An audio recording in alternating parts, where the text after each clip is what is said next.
Hi, all. My apologies for being tardy. We're going to get started. This is the Ways and Means Committee of the Baltimore City Council. We're here today for our quarterly budget oversight hearing with the Bureau of Budget and Management Research, or BBMR. This is going to cover essentially quarter four for fiscal year 2021, as well as fiscal year 2021 closeout. I'm Eric Costello, chair of the committee. Bob, if you could take down the presentation for just 1 second so I can see who all is on the Zoom. Thank you, sir. Councilwoman Odette Ramos, 14th District. Councilman Ryan Dorsey, 3rd District, member of the committee. Council Vice President Sharon Middleton, 6th District, member of the committee. Councilman Chris Burnett, 8th District, member of the committee. I know the councilman's having some technical difficulties today, so his video is likely going to be off for the duration of the hearing. Councilwoman Danny McCrae, 2nd District, member of the committee. Councilman Robert Stokes, 12th District, member of the committee. And Councilman Isaac Yitzi Schleifer, 5th District, member of the committee. Representing Mayor Brandon Scott is Nina Themelis. Representing Council President Nick Mosby is Nikki Thompson and Matt Stegman. Staff to the committee is Marguerite Curran. Joining us from BBMR is our budget director, Bob Seneme. Bob, what we're going to do is go through your presentation. I'd ask if you can keep it in the 20 to 25 minute range, if possible. Then we will get into questions from council members, and finally we will take questions from members of the public that may be listening in. Marguerite, if you could kindly remind me at the end to make sure that we give an opportunity for members of the public to testify, that would be greatly appreciated. With that, Bob, please take it away. Okay, thank you, Councilman, and good morning. My name is Bob Seneme, Budget Director, here to present the Fiscal 21 closeout numbers, and I am sharing my screen now. If folks could just let me know when they can see the presentation, and we'll get started.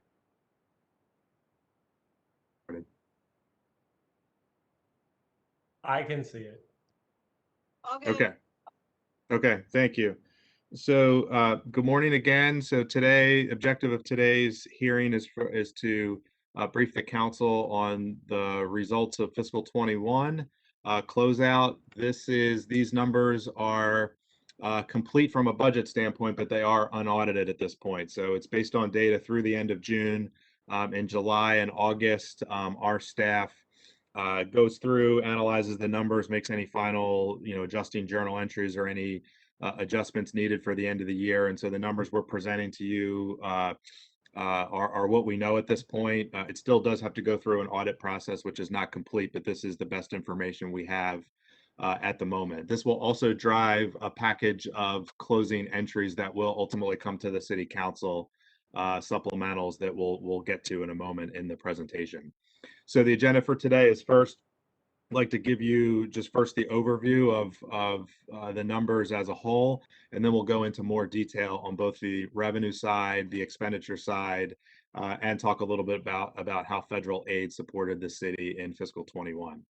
So first off, on the overall numbers, I just want to start by saying the numbers I'm about to share with you, they do exclude a couple of things. So they exclude anything that was one-time payments, receipts in fiscal 2021. And the reason we do that is because there were a couple of unusual things that we received, cash that we received in fiscal 21 that will certainly not be repeated in the next fiscal year. So don't want to overstate the revenue figures with those numbers. This is cash we have in hand, so we'll come back at the end and talk about how we believe we need to reserve some of this for legal liabilities. But the key story here was we got some prior year personal property tax payments. We also got some unallocated income tax from the state that's unusual. It's a one-time, and some small adjustments for legal settlements and telephone tax as well. So there's about $25 million of receipts this year that we are certain will not be repeated in a future fiscal year. But having said that, having excluded that, this is the picture of what we know for 21 closeout. So the first numbers I'm showing you here, this is without any federal aid. So in other words, if we didn't have the CARES Act, and if we did not rely on FEMA reimbursement for some of our programs, this is what the general fund would have looked like. And we would have ended up at $1.924 billion of revenue, which is actually below on the revenue side our adopted budget. And again, we'll go into more detail on that in a moment.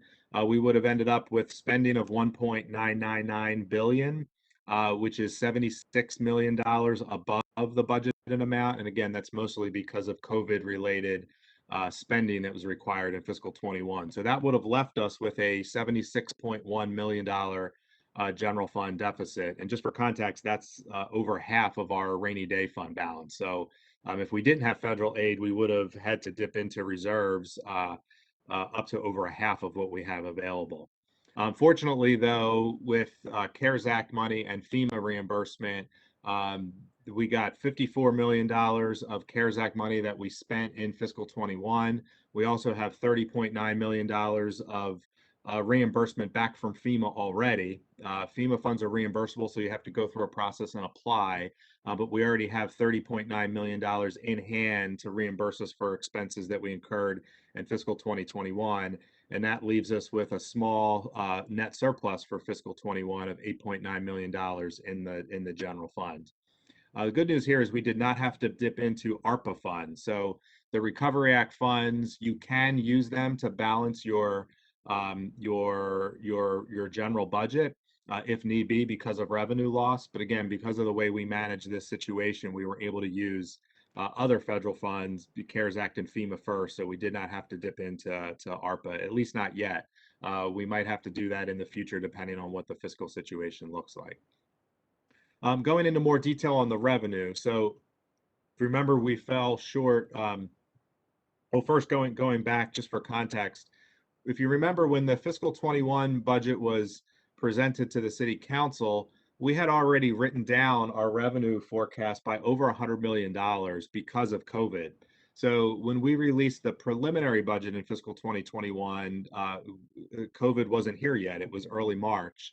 And then once COVID, it became clear that it was going to be an issue in the US in March and into April, we decided to revise our revenue forecast to reflect what we thought would be a really tough year because of COVID. And so we wrote our budget down already in what we had in the adopted budget for fiscal 21 by over $100 million.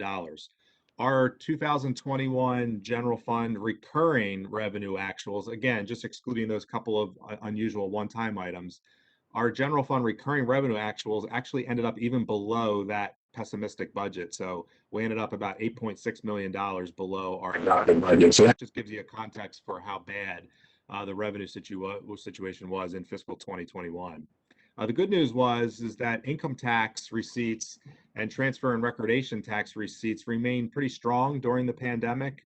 The downside, of course, is that our tourist-related revenues, parking revenue, hotel tax, admissions tax, convention center income, as you've heard me say, I think many times, and we really got crushed pretty badly on those revenues. So income tax and transfer recordation strength helped us to offset those losses in those other revenues that I mentioned. So not perfectly at balance, but we did fall short by about $8.6 million on the revenue side.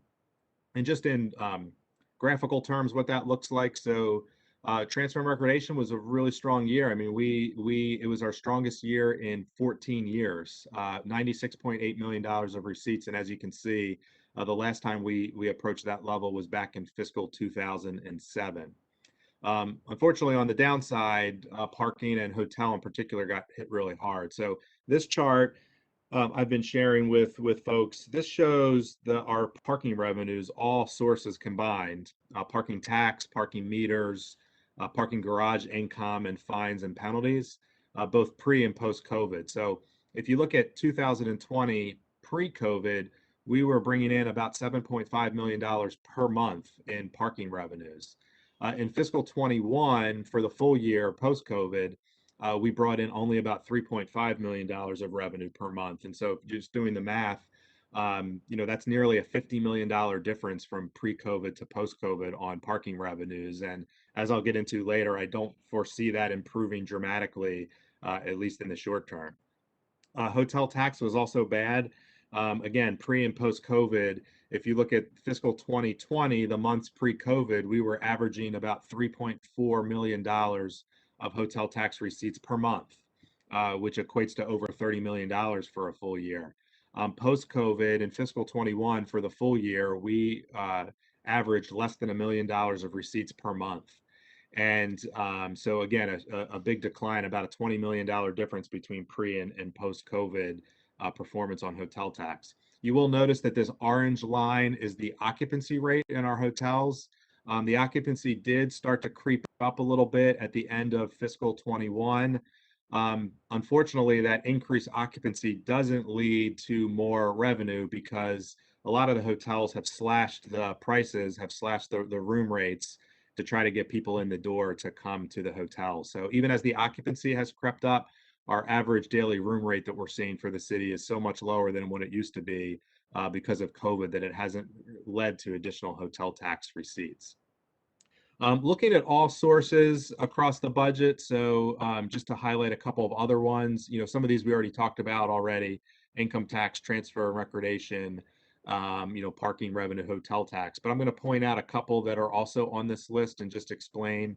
So the third from the right, everything on the right are things that came up, revenues that came in above the budgeted amounts, and the items on the left are items that came in below the budgeted amounts. And the third from the right, state highway user revenue came in above budget. We had expected in fiscal 21 that these receipts would tail off. This is a state shared source of revenue. So the city gets a share of state receipts from things like registration fees and titling fees, gas taxes, for example.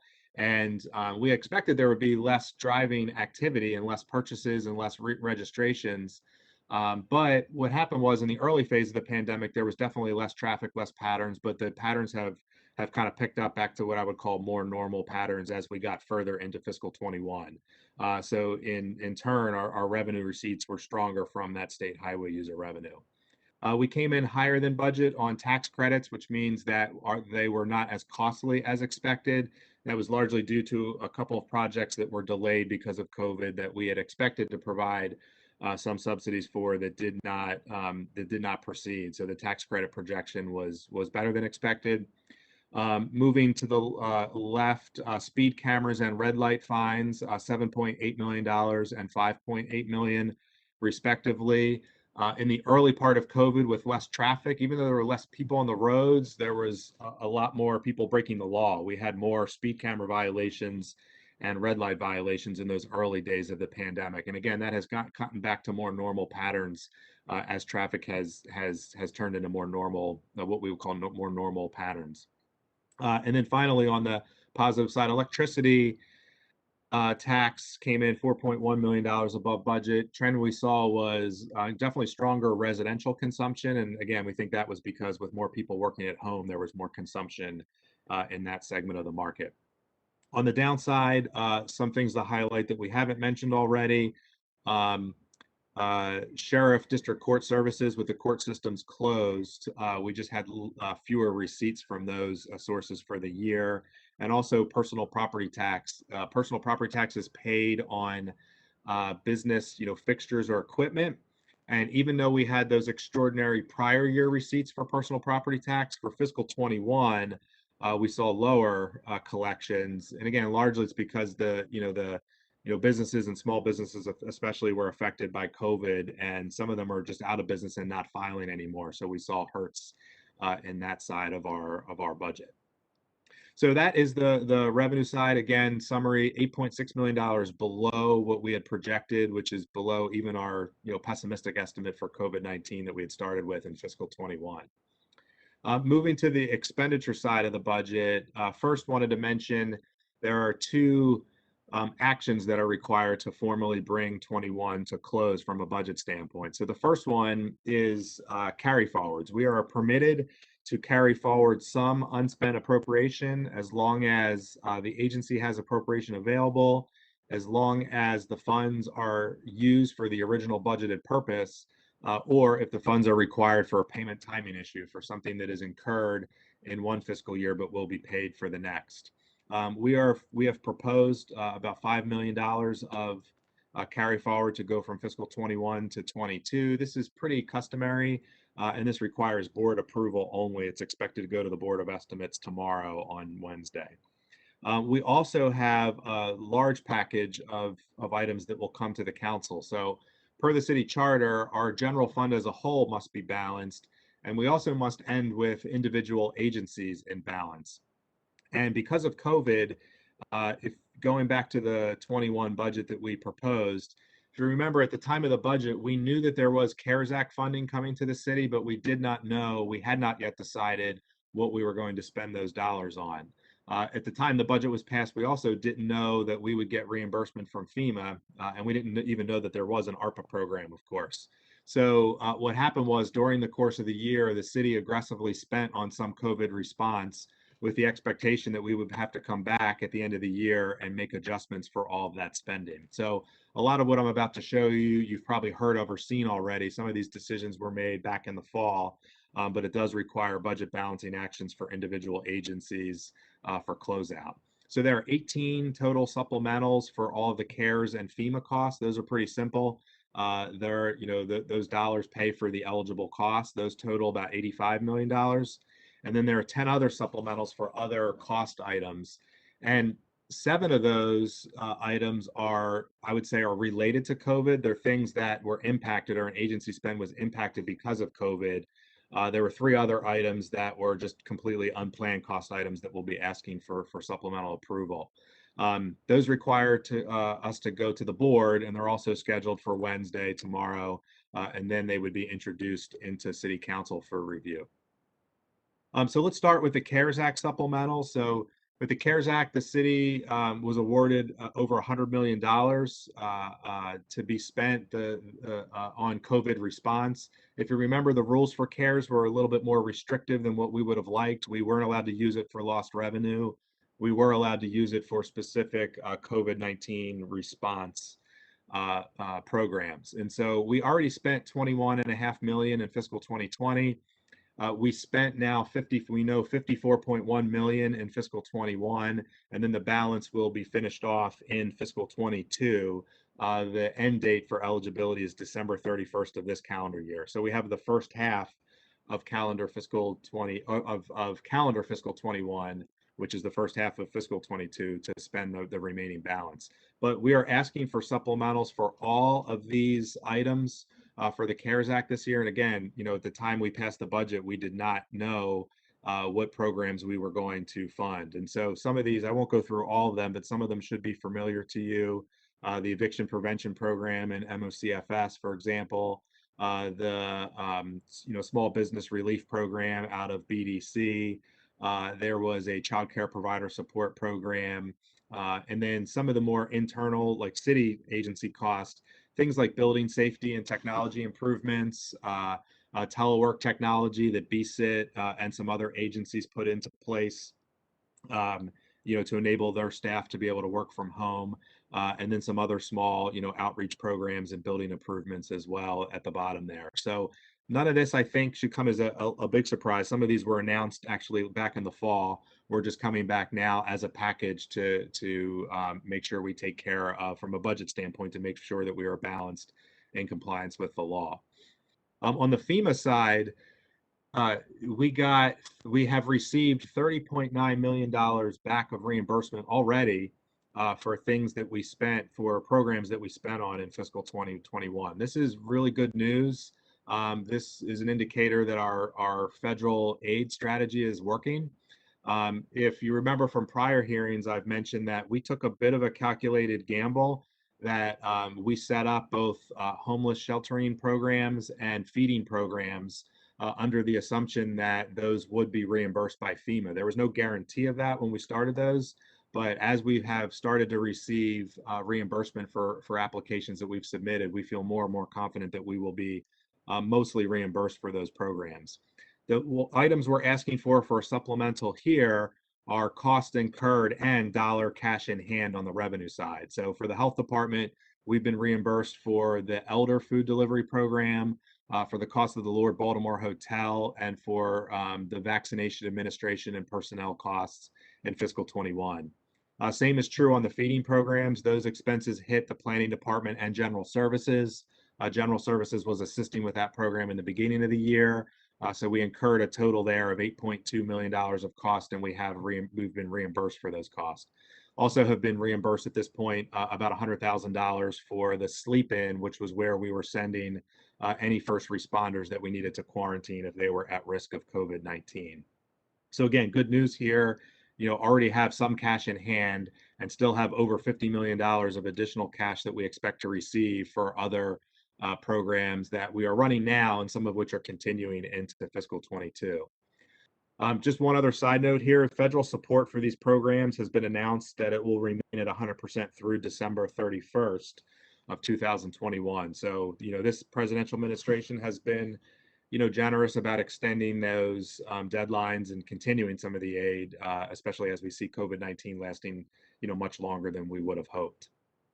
In terms of the additional supplementals, there are 10 other items that we'll be submitting to council. The first 7, I would argue, are pretty clearly related to COVID-19. So I'll go through these individually and explain. So the first 2 on the health department, hotel shelter expenses, and the planning department feeding expenses, these are costs we have incurred, but we have not yet been reimbursed by FEMA. So we expect to be reimbursed for these costs, but we have not received the checks back yet for those. Those are very likely to come in fiscal 22. Actually, some of the receipts have already hit in the first quarter of fiscal 22. But because the costs were incurred in fiscal 21, we need to request a supplemental to close those agencies in balance. The Convention Center Hotel, our agreement with the Hilton Hotel is that if they cannot make debt service payments, that the city is on the hook for up to $7 million of general fund support for the Hilton Hotel. That's an arrangement that dates back many years, over 20 years, almost 20 years to when that hotel was built. And so in fiscal 21, we had to pay the full $7 million that was required. We were budgeted $4.5 million, so we're asking for the remaining 2.5 is what is needed to bring that agency into balance. The next couple of items are items that we actually submitted to FEMA, but were disallowed. And so, first example of that is on the Board of Elections. There were security costs related to the election in fiscal 21 that we argued were COVID-19 related because we had, drop boxes and we're doing mostly virtual elections.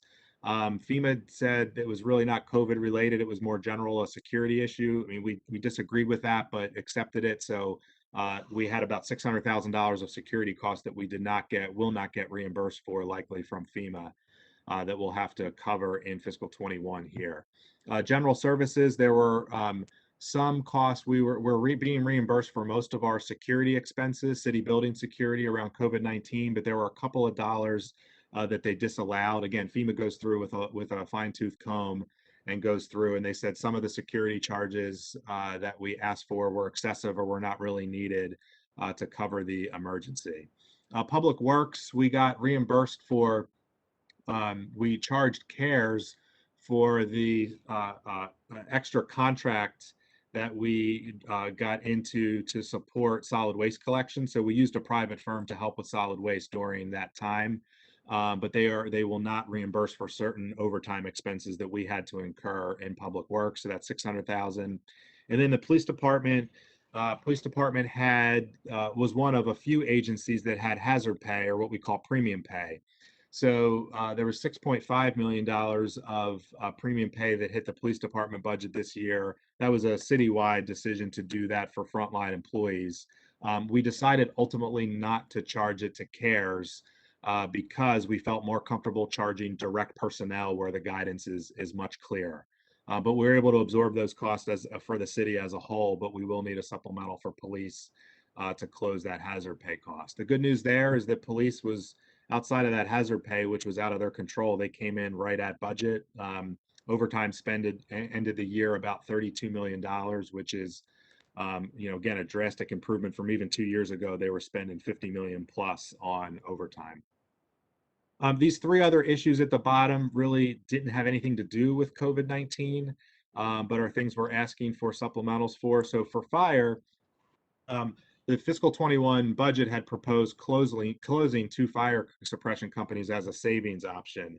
And ultimately what was decided by the prior and then the current administration was they wanted to give fire the chance to finish their operational study, which is underway. And so we operated those companies for the entire fiscal year. So that's a $2.3 million cost. The Inspector General had some filled positions in fiscal 21 that were not budgeted. That's a $400,000 cost.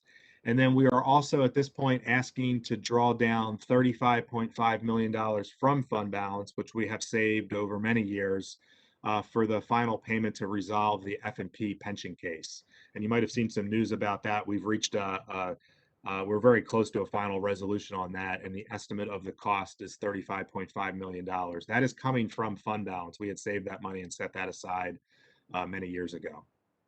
So that's the package of what we're asking for. This is definitely, in my time, by far the most supplementals we've ever had to ask for, and just ask for your understanding given what a unusual year fiscal 21 was on many fronts. Just in closing, wanted to talk a little bit more about legal liabilities in the context of what we now have available in terms of resources. So as I mentioned, the fire and police pension case is nearly wrapped up. We're going to draw $35.5 million down from fund balance that was saved from earlier years. We do still have the 3 big, I would call unfunded and outstanding legal liabilities or issues. We still have some police legacy cases outstanding. We settled a lot of the GTTF cases over the course of the past year, but if someone was imprisoned and believe they were wrongfully imprisoned, they can file a claim in federal court. And the city does have some vulnerability there. There are some cases that our law department is looking at, some that could go to either trial or could require a settlement. And we think the liability is over 100 million on those. We also have an outstanding claim for businesses. There's a collection of businesses that sued the city for damages from the civil unrest. We believe the liability on that could be up to $10 million. And then there was the lawsuit that was filed against the city on the disabilities, the ADA compliance for sidewalk repair. And we've started looking at that. We're working on some rough estimates, but our that could cost us to get in compliance, could cost us over $10 million a year of sidewalk repair over many years to get us in compliance. So at the end of fiscal 21, we had the $8.9 million surplus that we mentioned. We also have that $25.2 million of one-time receipts that came in fiscal 21 that I mentioned. So that's a total of now $34.1 million of resources that we have available. But again, given these legal liabilities and what we think is outstanding, what we are proposing to do is kind of hold those in our fund balance to protect against these legal liabilities, some of which could come due within the next year. So in summary, I think there's some good news here. Like I said earlier, income tax receipts and transfer and recordation activity was pretty strong during COVID, which was a pleasant surprise to us. And that helped us to offset those other really damaging COVID-related losses in parking, hotel, and other sources. The other piece of good news here is that our federal aid strategy is working. And we took, like I said, a calculated gamble to make sure that we supported our residents during this time when there were many folks in need. And the strategy is working in terms of it's paying us back now for some of those costs. Over $50 million of CARES Act and over $30 million of FEMA reimbursement already in hand. And also, we do not need ARPA funds to close fiscal 21, which means that we can preserve more of those funds for projects which the new recovery office team is working on. So I can say, we have weathered the first wave of this COVID storm, which is the good news, but we still have a long way to go. And the bad news here that we've seen for this year is that the loss of parking revenue and to a lesser degree hotel tax is likely to be permanent. I think as long as we have people working from home, there's going to be fewer people coming downtown and parking in our garages. So I think a big chunk of that recurring parking revenue is lost and maybe forever. Of course, with the Delta variant now, the recovery that we were hoping for in the tourist industry and some of those other revenue sources that are dependent upon that, like admissions tax and convention center business and things of that sort, are going to be slow as long as the Delta variant is still here and is a risk. And we still have not taken into account yet the damage that was done to real estate values in the central business district, especially to commercial businesses. We will not see the impact of that until fiscal 2023. Those properties are due to be assessed. They're being reassessed by SDAT now. We'll have the data at the very end of this calendar year.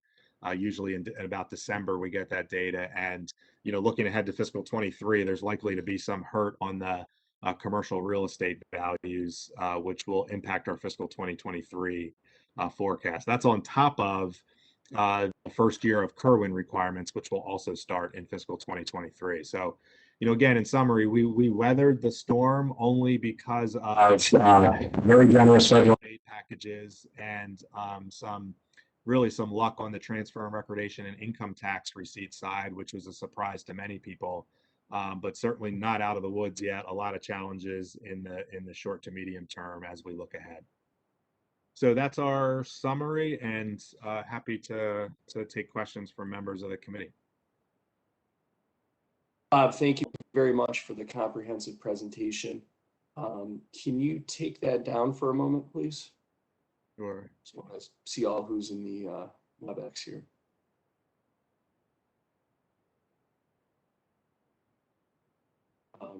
Again, thank you. I don't have any questions. You answered all my questions during our briefing yesterday, so I really do appreciate that. Sure. I will start with committee members. Madam Vice President, floor is yours, ma'am. Thank you. Thank you for that presentation, Bob. I guess my questioning is just really kind of focused on some of the things that we as a council are basically focused on, and hoping that that your office and the city is are on the kind of the same page. And some of that would be, we are starting to get a shortage in jobs, whether it's from the fire department, the police department. We don't just need sanitation CDL drivers, we need sanitation workers. We are focused on trying to find ways to clean up our city in all of our districts. We don't want contracting out, because I feel that contracting out, you're spending more money. So we need to be focused on training. And again, I bring up apprenticeships and some of my other colleagues of how important apprenticeships and continue to train the people that are already working. I know that we're going to, every year we start to experience, retirements. So we want to keep our government strong and the workers supported as well. And training is just so important. And then one more piece, I guess an HCD, which really is a partner with DPW, and that's trying to find updated ways with catching dumpers with updated cameras and things like that. And our general service funding, really, we need help with that. I'm happy that this ARPA money is coming in for some of those projects as well, but I just want to be secured that you understand and you're on that focus as well. Yes, thank you for that question. I would say, we're definitely intimately aware of some of the recruiting challenges in some of our larger agencies. We had mentioned in the presentation that we used contract support for solid waste, for example, this year. And, when you have a shortage like we did, because we had people sick and we had, absences, we felt like that was necessary to kind of keep the service going. So I would say my view on that is that we want to keep that as an option In some cases, obviously, we want to be, mindful of the cost impact. But if we do have challenges at times, I think that is a reasonable solution when you have an emergency like COVID. We have looked on the salary side. I mean, one of the challenges for Baltimore is, we're trying to be as competitive as we can on salaries and other benefits in order to attract folks into these jobs. So we have made some steps there, like you had mentioned. We had done the prior administration had done some upgrade on salaries for labor positions and CDL drivers in particular. On the public safety side, we are negotiating with our public safety unions at the moment. I mean, one of our thought processes going into this is, if we want to save, if we want to devote more money to salary to help make those jobs more attractive, we have to come up with savings on things like overtime. So I think, for example, the controls that the police department has put in place and some of those outages that we've seen, we could ultimately put some of those dollars towards better salaries to help with the recruitment. Public safety recruitment, we're not the only ones facing a challenge there. Of course, this is a nationwide problem at this point, especially on the police side. So all that's to say is I recognize the challenges there. There's not easy answers to these, but we are aware of them when we've tried to make, what we would call like smart investments or kind of redirecting money to salary where we can, if we can find other savings. ARPA, ARPA funds, obviously we don't want to put ARPA funds towards salaries because it's a recurring cost and we have to make sure we can afford it in the long run, but we're hoping that ARPA can support, some other projects that kind of beef up our infrastructure or make, these jobs more attractive to people coming into them. So ARPA might be able to help. I mean, I've seen some of the early proposals and, some of them are around things like improving our work environment and structures and infrastructure that I think is part of the recruitment challenge. But in a nutshell, we're definitely aware of the challenge. It's something that all parties are working together on to try to resolve. Thank you. I just want to make sure you're kind of on the same page. Thank you. Sure. Thank you, Mr. Chair. Thank you, Madam Vice President. Councilwoman McCray? Thank you, Mr. Chair. I don't have any questions at this time. My questions were answered during the presentation. So thanks for everything. Thank you, Councilwoman. Councilman Burnett?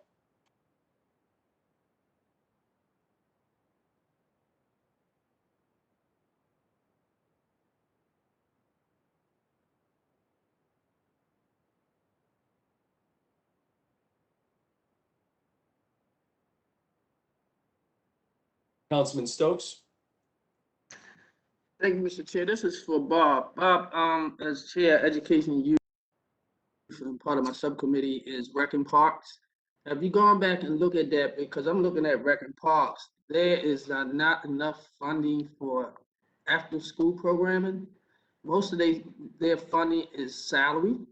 And when you pull out the salary and the benefits, most of these rec centers might have $4,000 or $5,000 for after-school programming. So our rec centers, we need to go back and see if we get some additional funding, because the way the budget's set up now, all the salary that they have for rec and parks is mostly salary. There's not enough money there to look at programming. I can use Cecil Elementary School. The gentleman David doing some good work there, but when you pull out $300,000, that's mostly salary. That leaves him with maybe $4,000 or $5,000 for programming, and that's not going to work if we're looking at trying to provide a safe space for our young people and including families in that. So just a suggestion, can we go back and look at the funding at these rec centers that's open in the evenings at nighttime? Because just looking at what happened at Cecil, and I'm sure as everywhere else, there's not enough funding at all for these after-school programs for our young people. Yeah, I know the Rec and Parks Director has been looking at ways to kind of reinvest directly into programming.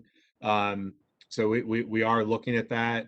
One thing, just a reminder, that the after-school programming is not budgeted in Rec and Parks. There's a separate category in the budget called educational grants, where like a lot of the Family League and the after-school programs reside. So acknowledge that, a lot of the Rec and Parks budget is salaries to kind of staff the rec centers, but happy to walk you through separately outside of this the Family League budget and what that looks like and where it is in the budget. So want to make sure you find that, because that's where the bulk of the after school programs are budgeted.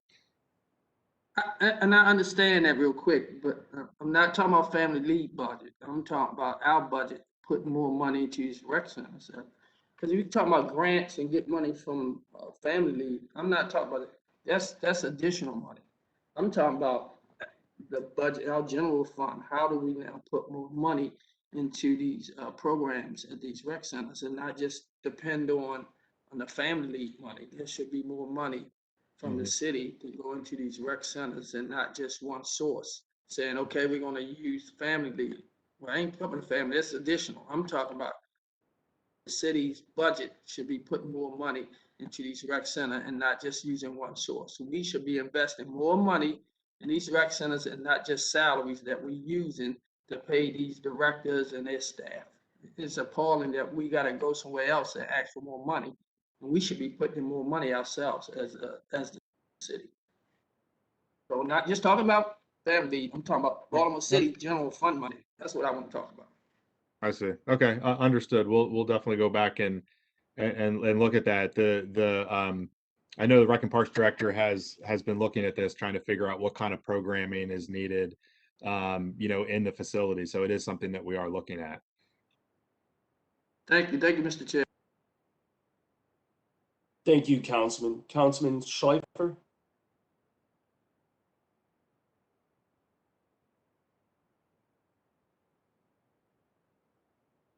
Councilman Dorsey? Thank you, Mr. Chair. Really,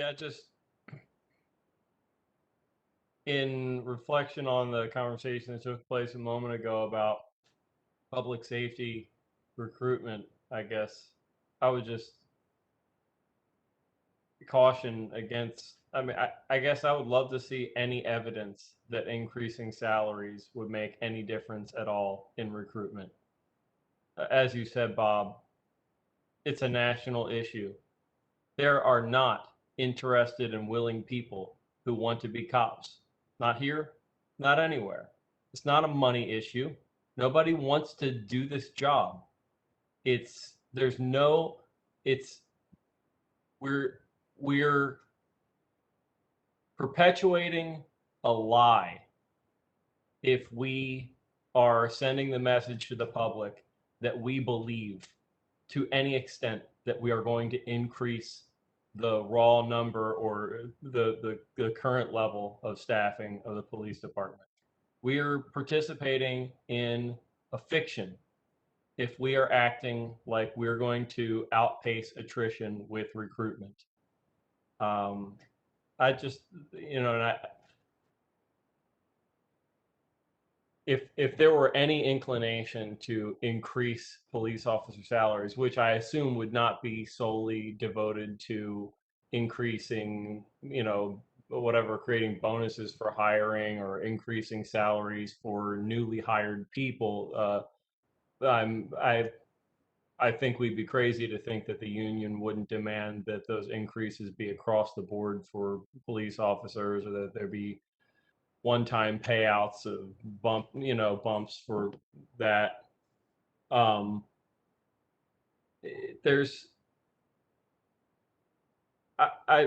feel like you'd be hard pressed to give me any evidence that this was a working strategy and would do anything more than just hand out money to, more money to existing cops. So if that's actually something that's being considered, I'd like to see the body of evidence to support that as a strategic move. Yeah, so not sure if there was a specific question in there, but just I can comment. I mean, we do. I agree that salary is not. I would say I wouldn't say agree or disagree. Salary is one component of a complex set of things that attract people to work in a certain environment. So we certainly don't think salary is the only thing, but we do think it is a factor in some cases. And so not just in public safety, but across all of our job classifications, we do try to look at strategically where do we compare with some of our neighbors and some of our competitors and see if there's things we can do better. But I agree, salary is not the only thing. I mean, one thing that has come up in a lot of our agencies, public safety being one of them, is just, our, work environment and infrastructure, and where we work and the equipment and things we have is not in great shape. So sometimes that can drive decisions too on employment. So I don't agree that it's not a factor. I think it is a factor. Anybody that takes a job is going to look at the salary and compare it versus other offers they have, but it's not the only one. It's just something we look at as a package when we think about the recruitment challenges that Councilwoman Middleton was describing. I guess to my point though, there are other places that if we are paying less than other jurisdictions, and those other jurisdictions also are not outpacing attrition with recruitment, then it's not a pay issue. It's that no amount of pay is going to be enough to outpace attrition with recruitment. If other jurisdictions are paying significantly more, then it's definitely not a pay issue, because they would go there and work, or those places would be able to recruit, but they can't either. I just think that we're participating in a lie if we continue to act like we're going to have more cops coming to work for Baltimore City as anywhere. So, Mr. Chair, can I just add a comment to what Councilman Dorsey is? I agree with you. Madam Vice President, I want to, or if it's okay, I just want to let the councilman finish his thought. I have a response, but I'm going to let you, you're the Vice President, so you're going to go next, and then I'll go after you. So if that's okay. I'm sorry, Councilman Dorsey, I thought you had finished your statement. No, why don't you go ahead? Thank you.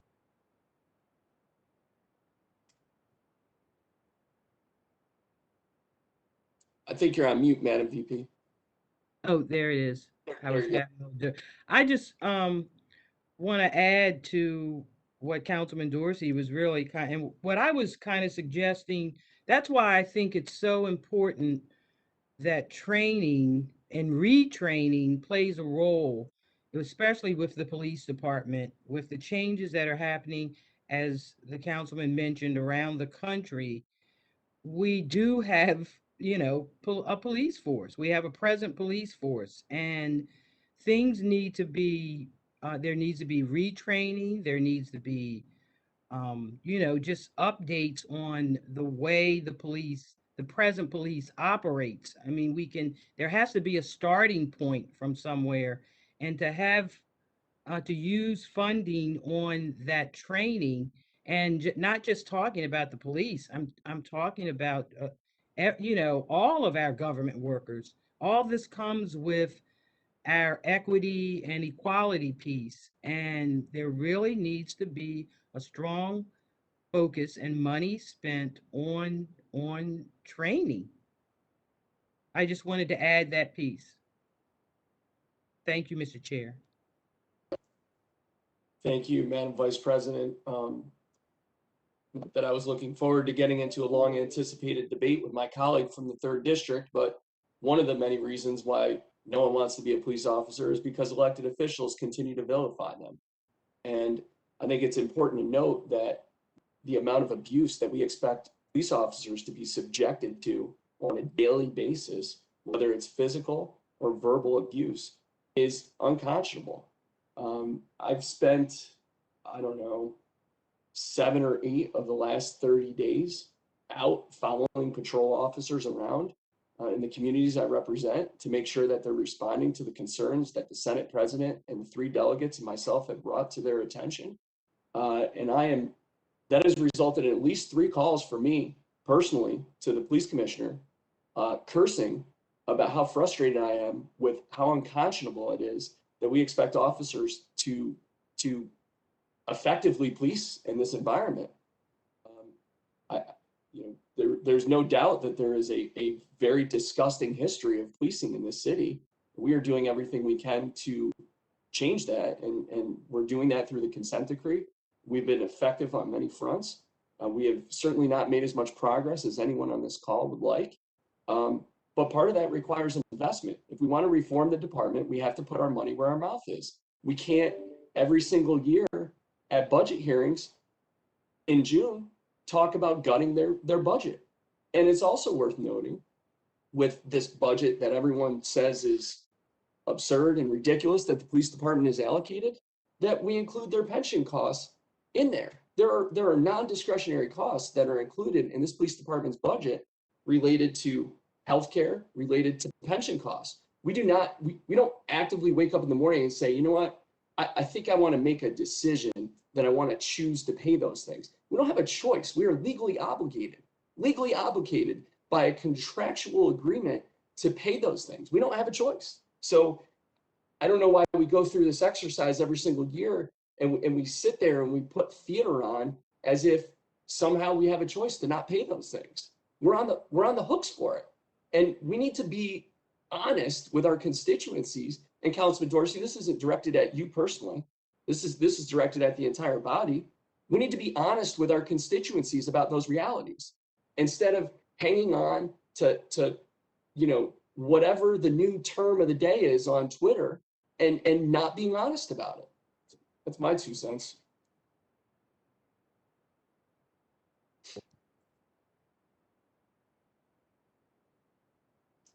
Well, Mr. Chair, I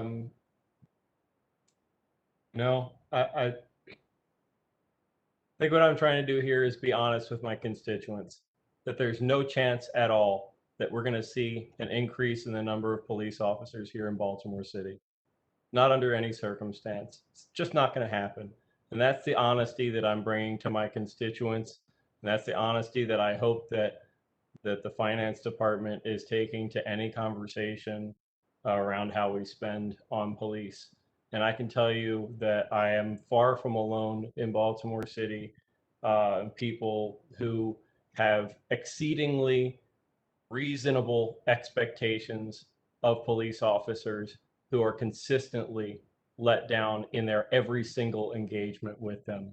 I have probably a stack of police reports from incidents that I was personally involved in, where I held police officers to an exceptionally lenient and reasonable standard to operate with any level of dignity and professionalism in how they conduct their job, and have been wholly let down, not only by those officers on every one of those occasions virtually, but also on every level of leadership within the department to hold them to any standard of professionalism whatsoever.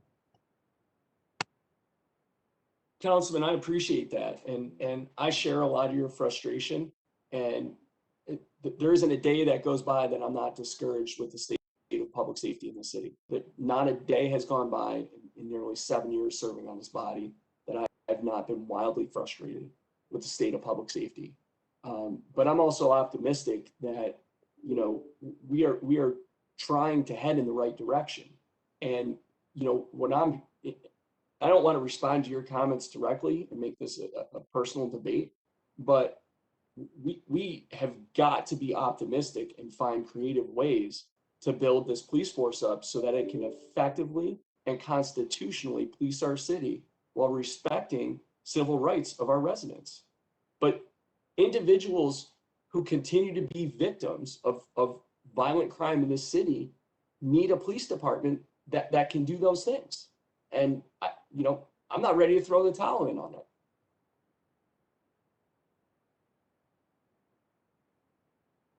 And Bob, I appreciate everything that you and your team have done since Daniel Ramos was working with you, and Aaron Moore and the whole team that has tried to figure out creative ways to use our purse strings to help make the city safer under increasingly tight budgetary constraints, increasingly complex political structures that we have to navigate, and under a very complex set of rules and regulations within that consent decree from the federal government that, by the way, is not funded at all. Not 1 cent of it comes from the federal government. That's how consent decrees work. It's the same thing with the EPA consent decree for our sewer system. We're now, what, $1.7 billion in the hole on something that was supposed to cost $1.6 billion? And it's gone over cost and over schedule by a decade and to an order of magnitude of 900 million to 1.1 billion dollars. Is that correct, Bob? I don't have the numbers in front of me, but yes, you're in the right neighborhood. I'll get off my soapbox now. Councilman Schleifer? I'm sorry, Mr. Chair. Thank you. If Hang on, Councilman Schleifer. Let me go back to Councilman Dorsey if it's in response to this so we can close this out. Yeah, I appreciate it. Thank you. I would like to just close this out by saying that, like, no matter where these conversations go, no matter what turns and diversions they take, I revert back to my original point that if in fact there are other police departments who are paying officers more than we are paying them, and they too are unable to recruit, as is the case across the country, then there's no reason I have to believe that paying officers more will increase our recruitment. Thank you. Councilman Schleifer? Thank you.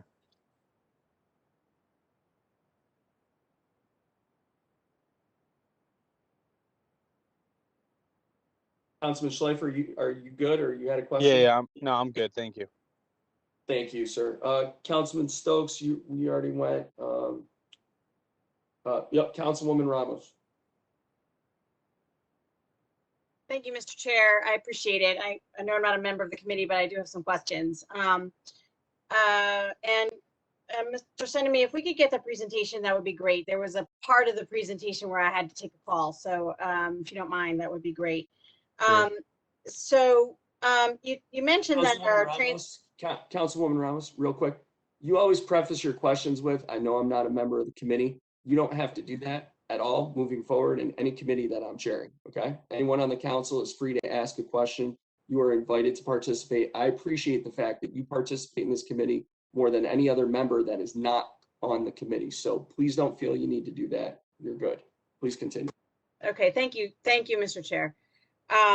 You mentioned, Mr. Senemy, that the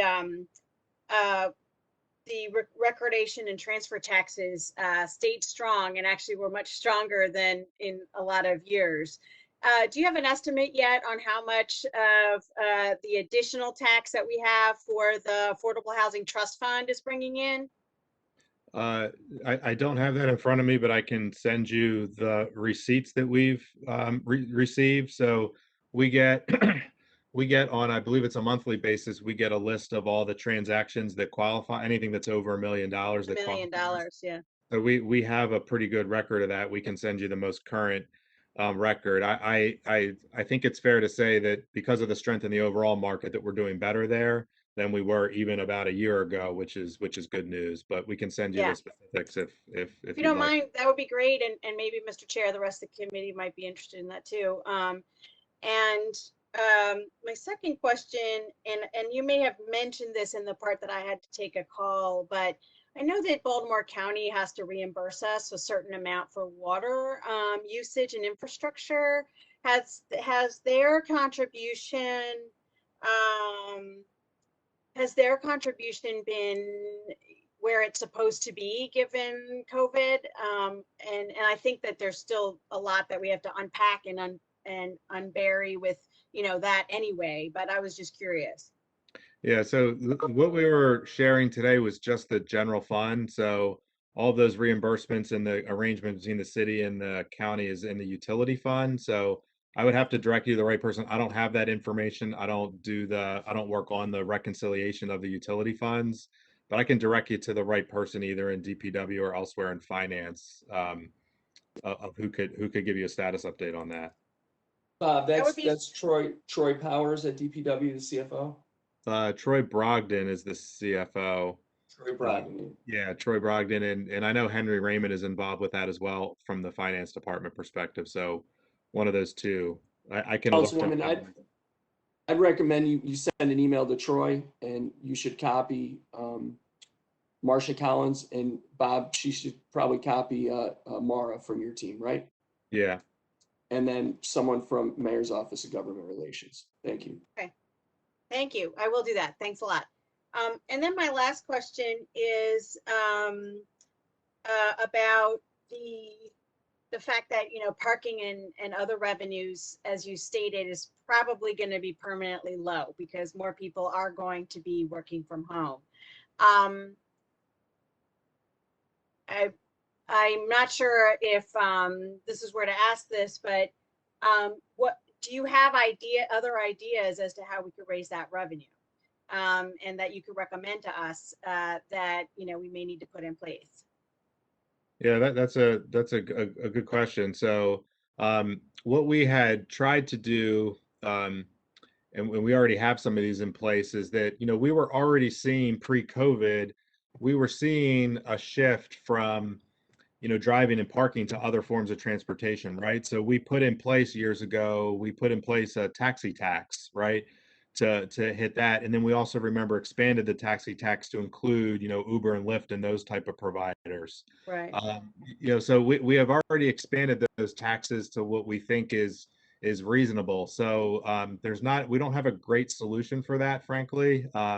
You know, if people are not traveling, they're in their homes, what are you going, you know, what do you tax on the transportation side? And so we acknowledge that we're probably a little bit more heavily dependent on things like parking, for example, parking related taxes being a you know, a larger urban area. But the things that we would replace that with, some of them we already actually have in place, and we're already doing that over time Okay. to handle the fact that we had less people in garages. So there's not a great solution for it. I mean, one thing that we've talked about is, does that potentially open up the opportunity to kind of sell some of those properties for other uses? And we have looked at that occasionally. Remember, you know, many years ago now, Right. we had sold 4 parking garages and thought it was a good deal because, you know, we thought over time the revenues would be kind of stagnant or declining, that we could kind of generate those upfront resources. You know, it's hard to do that now. Nobody wants to buy a parking garage, right? Who's going to buy a parking garage given the environment? So we actually got, you know, the arrangement we did, I think we got in right at the right time, and it turned out to be very beneficial for us. But those also just generate one-time resources, which are helpful for capital and other investments. But on a recurring basis, this is a real, I mean, this is a real challenge, and there's not a great way to make up for those lost revenues besides raising other taxes on other types of consumption or other types of things. So we are thinking about it, we are looking at it, and we have talked to a lot of other, you know, cities about this, and it's just kind of one of the nature of a pandemic like this. And we're actually kind of lucky we don't have a sales tax, right? A lot of other local jurisdictions have a sales tax that they rely on, and those places are getting hit even harder than we are. So I Yeah. think one thing that's been lost in kind of the positive story, like there's a lot of states are reporting that they're doing better than expected because of COVID, but it's a much different scenario for cities. When you look at big urban area cities, especially, they're still struggling a lot because of some of the issues we're talking about. So I can't say we have a great answer for you, but we have been exploring with other jurisdictions what they're trying to do, or if there's things we can replace it with. Okay. Thanks very much. I appreciate it. Thank you, Mr. Chair. Yep. Councilman Burnett? Thank you, Mr. Chair and colleagues. Mr. Sinema, can you walk us back through the situation with the Hilton Hotel? My connection was in and out a little earlier, but I did have just wanted a re discussion on, you know, the $7 million and just a little bit more on the agreement in place. Right. So we have an agreement as part of the original project, which goes back about 2 decades now. The arrangement was that the Hilton Hotel is a separate entity from the city. The Hilton Hotel generates revenues from their normal operations from running the hotel. They also get to keep the proceeds of the property tax and the hotel tax that just they generate. So just the property tax and the hotel tax on the Hilton itself, they get to essentially keep that. And all of those sources, the operations and the self-directed property and hotel tax, has traditionally been enough to pay for the debt service. So we have to pay off the bonds. We borrowed money to build the hotel many years ago. What happened during COVID is that because the hotel was closed, they weren't generating any kind of net profit from the hotel to help pay the debt service. So when you get into a situation like that, what the original agreement says is that the city is on the hook to pay only up to, and it capped at $7 million to the convention center hotel entity to assist them to pay debt service. And so we're required to do that, and we had to do that, and we did that in fiscal 2021. We budgeted for 4.5 of that going into the fiscal year.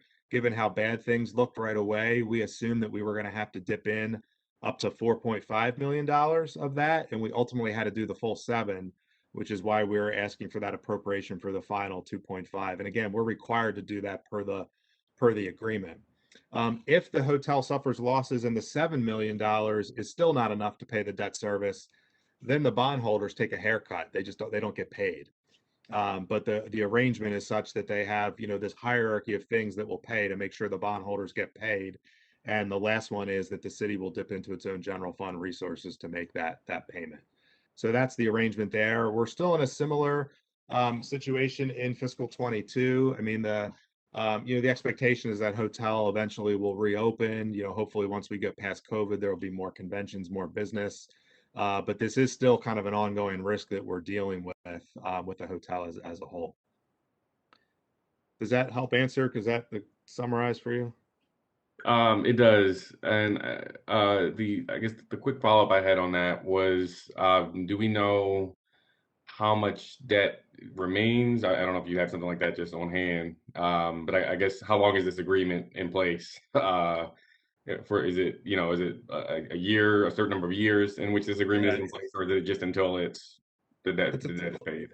It's until the debt is paid off. I don't have the debt or the outstanding amount in front of me. I can get it for you, but it's many years. It's not 1 year, 5 years. It's many years. I don't remember. Bob, is that a 40-year note?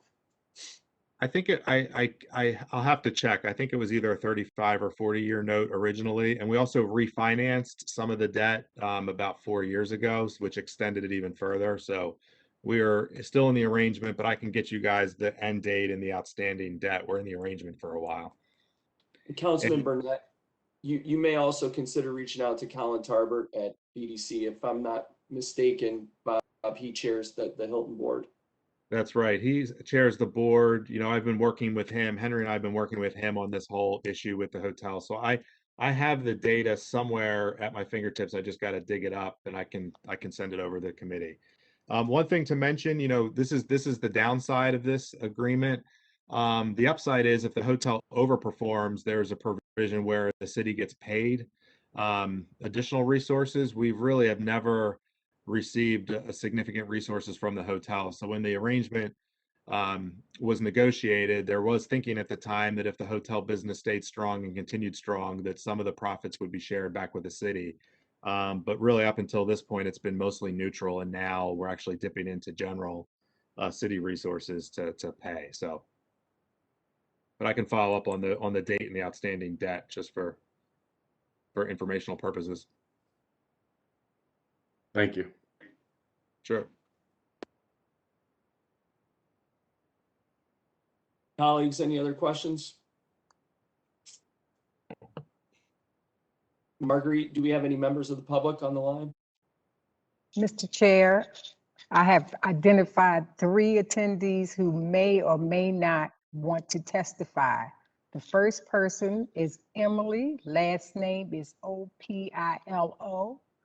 She's a member of the press. Okay. Emily's welcome to testify if she'd like. Emily?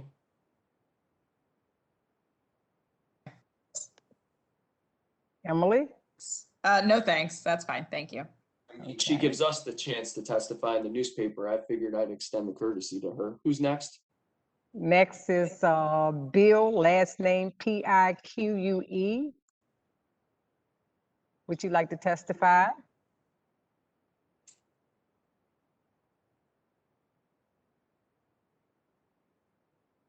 I don't know if he.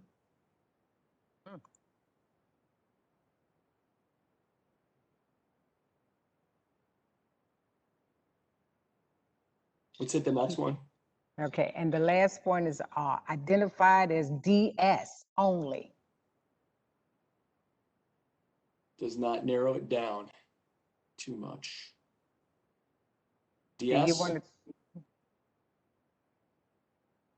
And that's the last one, Mr. Chair. All right, thank you. Bob, team, do you have anything else to add? No, I think that's it. Thank you. Thank you. Council colleagues, anyone else with anything?